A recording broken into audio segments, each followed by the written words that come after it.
नमस्कार दोस्तों, आप सभी का स्वागत है कहानी केंद्र में। आप सुन रहे हैं साहित्य अकादमी से पुरस्कृत मालगुडी डेज के लेखक आर के नारायण का लिखा उपन्यास स्वामी और उसके दोस्त का अगला अध्याय, राजम और मणि।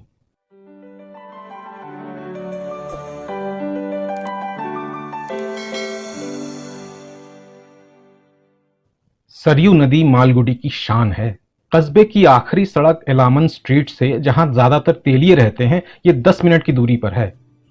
इसके किनारे की रेत पर कस्बे के सभी लोग शाम के वक्त घूमने आते हैं। कोई महत्वपूर्ण अतिथि आए तो म्यूनिसिपैलिटी के अध्यक्ष उसे टाउन हॉल की सबसे ऊंची छत से चांदनी रात में कुछ दूर चांदी की पट्टी की तरह उत्तर दिशा की ओर बहती सरयू नदी को दिखाते थे।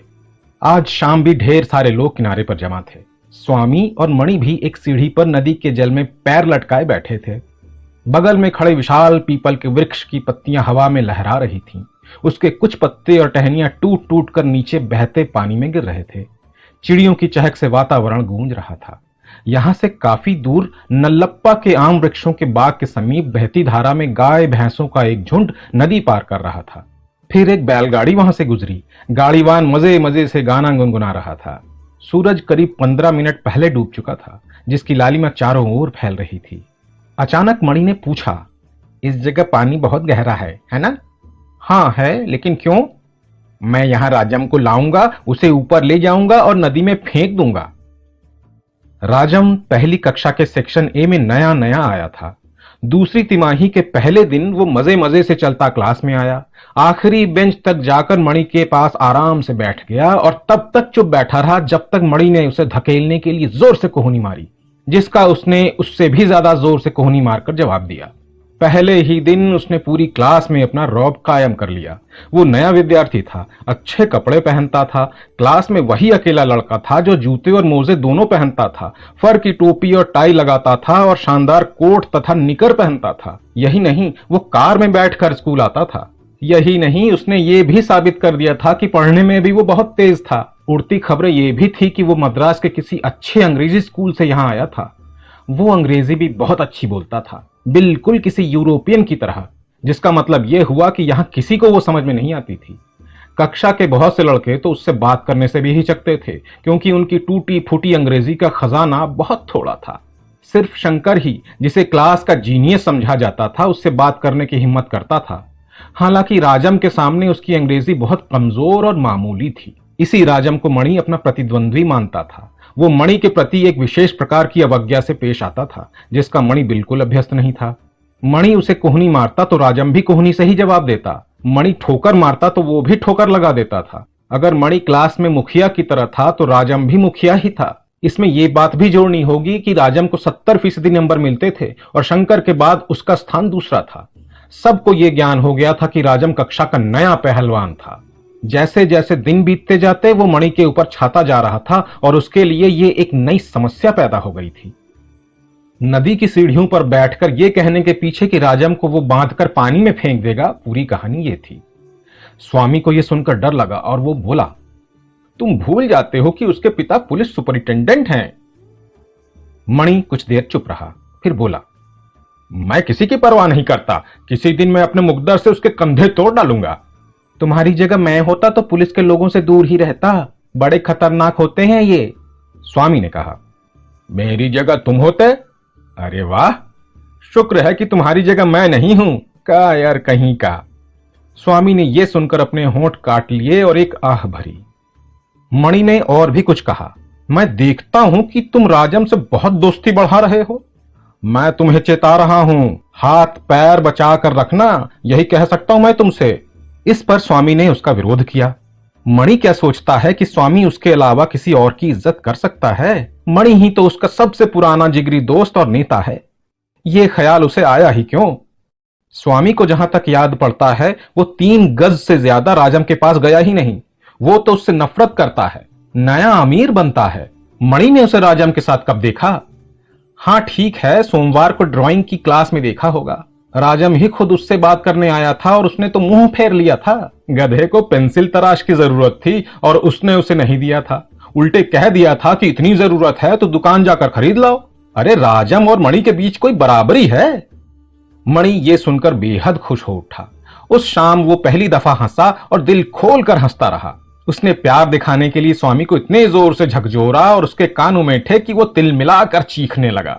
फिर अचानक उसने पूछा, मैंने जो बताया था वो चीज तुम लाए? अरे मणि, मुझे माफ कर दो तुम।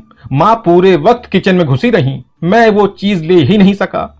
वो चीज का मतलब था नींबू का अचार। तुम बड़े बेकार आदमी हो, कितनी मजेदार शाम है, यहां बैठकर खाते। स्वामी को राजम और मणि के बीच बातचीत की कड़ी का काम करना होता था। वे क्लास की आखिरी बेंच पर पीली दीवार के सहारे बैठे थे। स्वामी राजम और मणि के बीच में था। सामने डेस्क पर उनकी किताबें रखी थीं, लेकिन दिमाग दूसरी बात में मशगूल था। मणि ने एक कागज के टुकड़े पर लिखा, तुम आदमी हो क्या?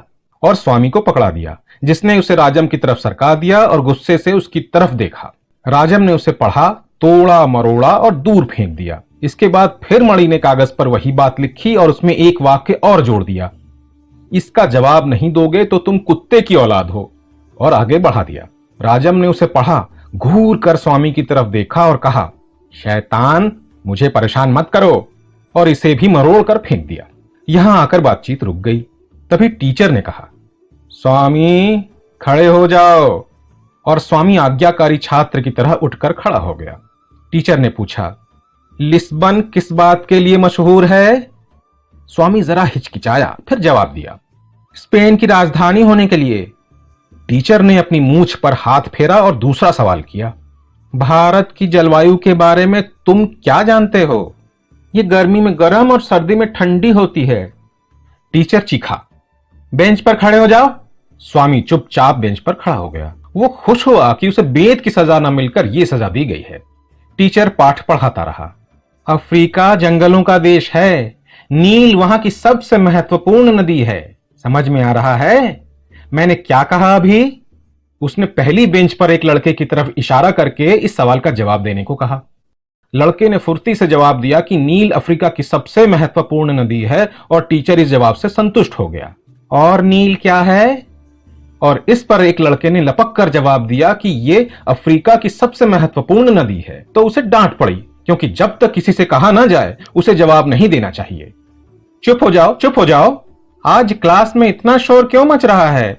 चलो तुम सब शोर मचाते रहो, इम्तिहान में तुम्हें लड्डू नंबर मिलेंगे, तभी तुम ठीक होगे। स्वामी किसी बात पर ध्यान नहीं दे रहा था। उसका दिमाग घूम रहा था इधर उधर। क्लास में सब लड़कों के ऊपर वो सबसे ऊंचा खड़ा था। वो सबके सिर देख रहा था और टोपियों के हिसाब से उसने गिनना शुरू किया। 4 लड़के लाल टोपियां पहने थे, 25 गांधी टोपी लगाए थे, 10 फर की टोपियां। और जब स्कूल खत्म हो गया, स्वामी, मणि और राजम एक जगह बात करने के लिए इकट्ठे हुए। स्वामी दोनों के बीच में था और बातचीत का जरिया बना हुआ था। तीनों इतने पास सिमटे खड़े थे कि फुसफुसाकर बात करते तो भी एक दूसरे को सुन सकते थे, लेकिन नियम यह था कि दुश्मन किसी को बीच में रखकर बात करते हैं। मणि स्वामी के सामने सीधा खड़ा होकर पूछने लगा, तुम आदमी हो क्या? स्वामी ने राजम की तरफ मुड़कर दोहराया, तुम आदमी हो क्या? राजम उबल पड़ा और चीखा, कौन कुत्ता सोचता है ये? स्वामी भी उसी तरह मणि के सामने खड़े होकर चीखा, कौन कुत्ता सोचता है ये? मणि ने सवाल किया, तुम में यह साबित करने की हिम्मत है कि तुम आदमी हो? स्वामी ने राजम की तरफ मुड़कर यह सवाल भी दोहरा दिया। कैसे? कैसे? स्वामी ने मणि से पूछा। कल शाम को नल्लप्पा के बाग के पास मुझे नदी किनारे मिलना। नल्लप्पा के बाग के पास? स्वामी ने हंसकर दोहराया। किस लिए? राजम ने सवाल किया। यह देखने के लिए कि क्या तुम मेरा सिर तोड़ सकते हो। तो तुम्हारा सिर तोड़ना है, राजम ने कहा। स्वामी की सेवा खत्म हो गई थी, अब उसे यह शब्द दोहराने का समय नहीं मिला। राजम ने कान फाड़ने वाली आवाज में कहा और उसी आवाज में मणि ने जवाब दिया। अब स्वामी ने कहा, तो हम तुम्हारा शाम को वहां इंतजार करेंगे। मैं जरूर आऊंगा, राजम ने भरोसा दिलाया। मणि ने पूछा कि क्या वो किसी सिपाही को साथ लेकर आएगा। हरगिज नहीं, जवाब आया। फिर मणि ने दूसरा संदेह व्यक्त किया, अगर तुम्हें कुछ हो जाता है तो तुम अपने पिता को तो नहीं बताओगे? राजम ने इसका भी वादा कर दिया, कहा कि वो तो ये सोच भी नहीं सकता। वे नल्लप्पा के बाग से कुछ गज की दूरी पर खड़े थे।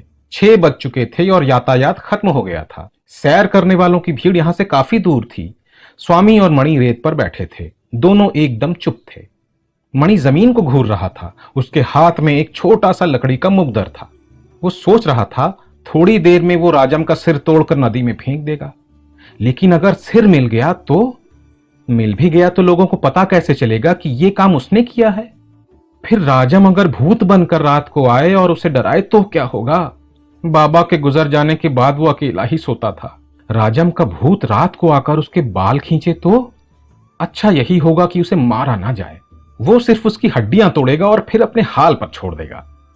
अगर उसका सिर तोड़ दे तो किसी को क्या पता लगेगा? जब तक कि, ये सोचकर उसने स्वामी की तरफ एक तिरछी नजर डाली। वो चुप खड़ा आंखें झपका रहा था जब तक कि स्वामी खुद पुलिस को जाकर ये बात बता दे। तभी बूटों की आवाज हुई और दोनों ने देखा कि राजम आ पहुंचा है। वो खाकी रंग की वर्दी पहने था और उसकी बगल में एक हवाई बंदूक दबी हुई थी जो कुछ महीने पहले उसके जन्मदिन पर किसी ने उपहार में दी थी। वो तन कर खड़ा हो गया और बोला, मैं आ गया, तैयार हो तुम? देर से आए हो। हां, शुरू करें? राजम ने बंदूक निकाली और हवा में दाग दी। मणि चौंक उठा। उसके हाथ ढीले पड़ गए, मुकद्दर नीचे आ गया। राजम ने कहा, बंदूक की आवाज सुनी? अगर तुम अब भी लड़ना चाहते हो तो दूसरी गोली तुम्हारे पार होगी। लेकिन यह सही बात नहीं है। तुम्हारे पास बंदूक है जो मेरे पास नहीं है। हमारी लड़ाई तो हाथों से होनी थी। तो तुम अपना मुकद्दर क्यों लाए हो? यह तो तुमने कल नहीं कहा था। मणि ने सिर नीचे कर लिया। ये बताओ, मैंने तुम्हारा क्या बिगाड़ा है? राजम ने सवाल किया। तुमने किसी से कहा कि मैं धोखेबाज हूं। झूठ है ये। कुछ देर चुप्पी रही। फिर राजम ने कहा, अगर तुम इस वजह से गुस्सा हो तो इसे भूल जाओ। मैं तुम्हारा दोस्त बनने को तैयार हूं। मैं भी हूं। स्वामी ताज्जुब से उन्हें देखने लगा।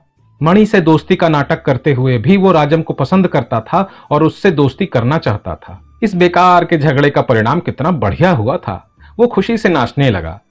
राजम ने अपनी बंदूक नीचे कर ली और मणि ने मुकद्दर जमीन पर डाल दिया। अपनी भावना व्यक्त करने के लिए राजम ने जेब से बिस्कुट निकाले।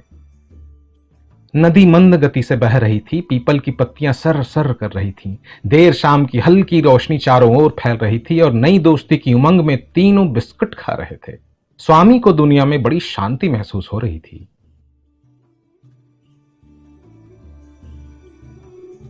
अभी आप सुन रहे थे साहित्य अकादमी से पुरस्कृत मालगुडी डेज के लेखक R.K. नारायण का लिखा उपन्यास स्वामी और उसके दोस्त का दूसरा अध्याय, राजम और मणि।